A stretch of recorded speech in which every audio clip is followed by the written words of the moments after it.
আসসালামু আলাইকুম বন্ধুরা, আপনারা কেমন আছেন? আমি আলহামদুলিল্লাহ।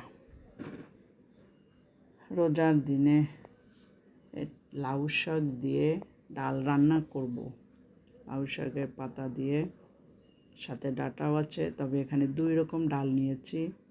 একটা হচ্ছে মুগের ডাল, একটা হচ্ছে মুসুরি ডাল। 2টা ডাল আমি মিক্সড করে এবার ধুয়ে নিব, ভালো করে পরিষ্কার করে নেব। লাউ শাকটাও আমি কাটাকাটি করে ধুয়ে পরিষ্কার করে নিয়েছি।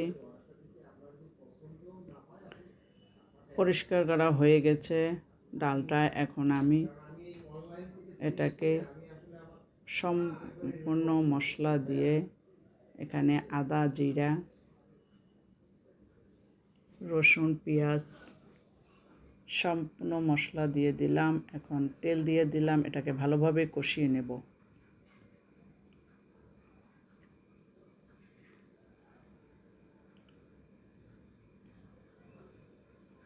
ডালটা ভালোভাবে কষানো হয়ে গেছে। এখন আমি লাউ শাক দিয়ে দেব।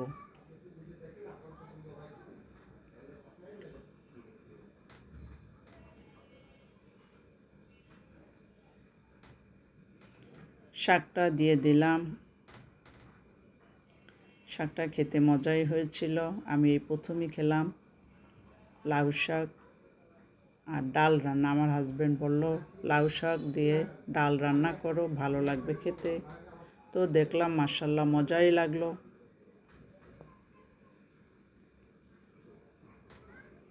একটু ভিন্ন হলো। সবসময় তো আমরা লাউ শাক কোনো মাছের মাথা দিয়ে বা চিংড়ি মাছ দিয়ে রান্না করি। এবার একটু ভিন্ন স্টাইলে খেলাম, মজাই লাগলো। তো কষানো শেষ হয়ে গেছে, এবার পানি দিয়ে দিলাম।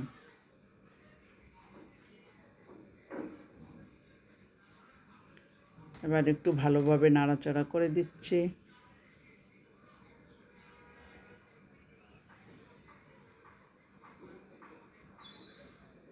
এখন এভাবে ঢেকে দিব।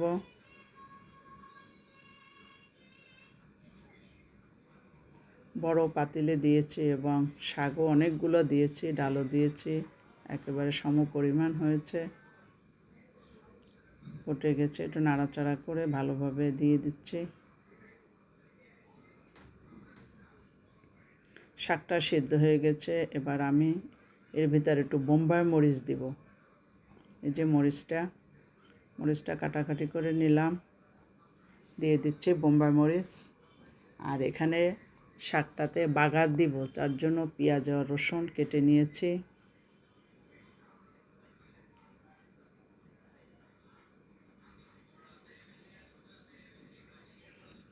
এখন শাক আর ডাল একদম মিলে গেছে।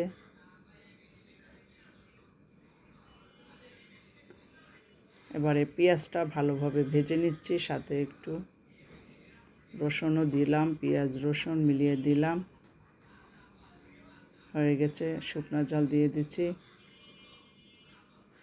বাগার দিয়ে দিলাম। ডালের কালারটা কিন্তু খুবই সুন্দর হয়েছে। এদিকে ইফতারিও গুছিয়েছিলাম।